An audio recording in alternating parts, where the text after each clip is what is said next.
Hey, how's it going, everybody? I just wanted to do an update on the truck.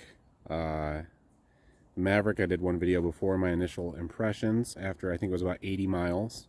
I took delivery, well, I had ordered January 5th, took delivery April 29th, about 4 months. Had the vehicle for about 2 weeks now. I've actually put a little over 1,000 miles on it. I just happened to have had some instances come up where I needed to do some driving, so I've had a chance to put a few miles on the vehicle, and you will see there are some changes from the last video. Obviously, touching base on some of the things from that video. It's a base model XL. It's a 2-liter EcoBoost gas. It's an all-wheel drive, and it has the 4K tow package. Nothing else, no co-pilot. Base model. The MSRP on this is $25,540, and there was a $750 rebate at delivery, so I was able to use that, and it was $26,600 out the door for anybody who's looking for a similarly equipped truck. Now, I have done some stuff to this truck, as you might see. The first thing I did was, obviously, I prefer to have the windows tinted. It just keeps the cabin cooler, so I just had it tinted to match the rear tint. Maybe 35%, not really sure. It just keeps the rays out a little bit, kind of makes the cabin just a little bit more livable on a hot day. And you know, I just never want the sun blaring in my face. So that was a cool touch. Local place to me, auto trim design, $49 a window. So $100 for the front two to match the back. Done. Really cheap, easy thing, and well worth it. The second thing I did is I'm going to keep the steel wheels probably for winter use, but I did purchase these Takeoff wheels. Now, these wheels are actually from a Bronco Sport, and I'm nearly certain it's the highest trim level. I think it's Outer Banks, or one of the higher trim levels. They're an 18-inch wheel. Obviously, these share the same platform, so they do bolt right on. No need for wheel spacers or adapters of any sort. And these being 18s, they use the same size 18-inch tire that the Maverick would use with that option. The steel wheels were 17s. Those were 225, or I'm sorry, I believe they were 225 or 235.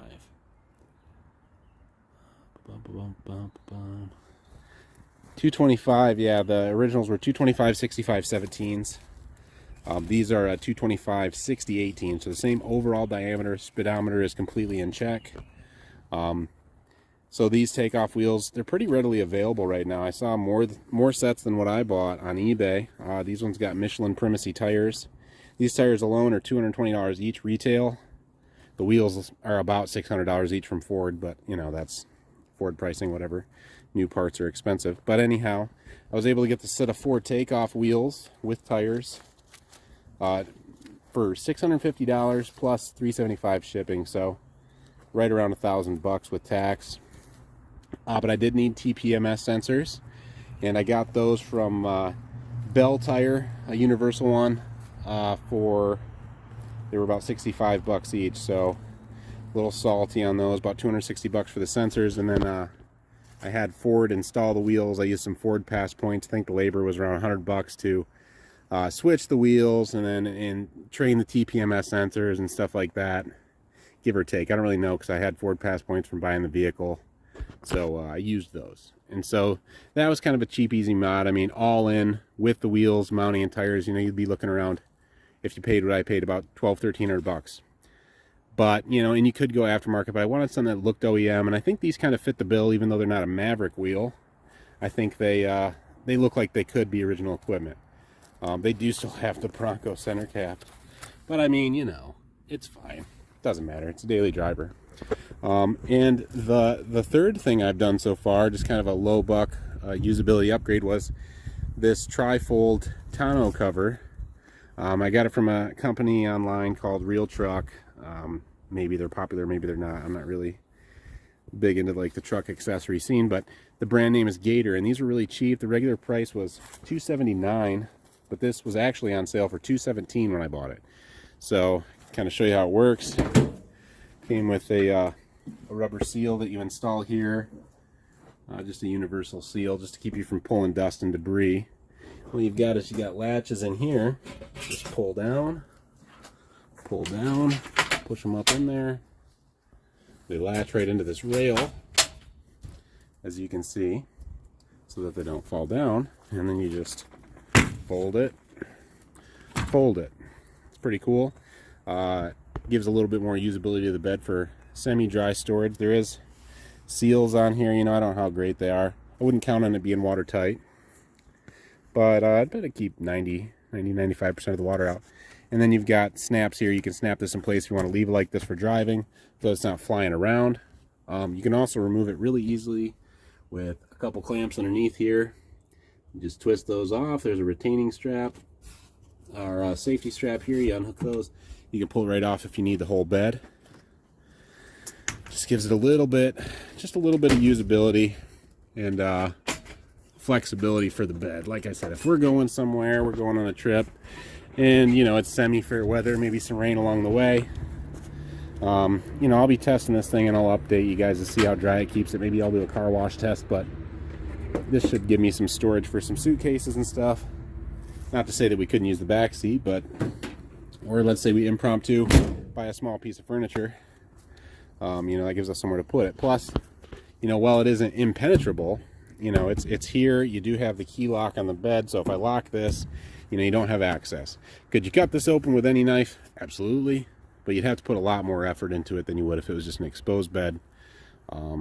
So that's great. So outside of that, 1,000 miles in, my impressions are that, you know, not much different than the 80 mile. The ride is really great, especially for a base model, especially for what is an economy vehicle platform.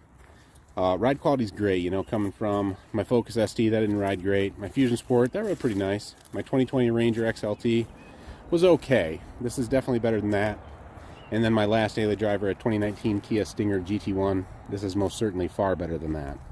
You know, a lot of it might just be having more sidewall on the tires. Ride quality is good. Seats are still comfortable. No issues. Infotainment's been great. And you know, the gas mileage is part of the kicker. So this thing's my daily, and it's part of a plan of mine to order something a little bit more spicy in the next year. I've got to pay this thing off as fast as possible to fulfill that plan. But this is my average gas mileage. I haven't reset the meter once. 1,052 miles on the vehicle. Driver door is ajar. Don't reset all the values.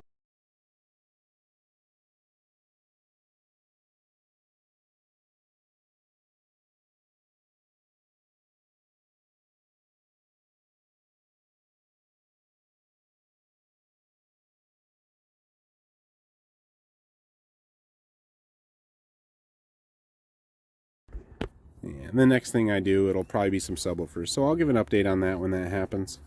There's some space under the seat. I'm going to try to see. Some other people have done it. A couple 10-inch subwoofers or something. I had a 15 in the Kia. I really wish there was a way to fit that in here, but I just don't think it's going to be possible unless I want to completely eliminate the back seat. So I'll give some updates when I get further down the road with it. And again, you know, if you have any questions about these things, I'd be happy to answer them. I know there's quite a few on the road already, not many by me, but there's quite a few out there. But you know, hey, thanks for watching. That's my 1,000-mile update. So far so good. And yeah, any questions or whatever, just drop them in the comments. I'll be happy to answer them. All right, thanks guys.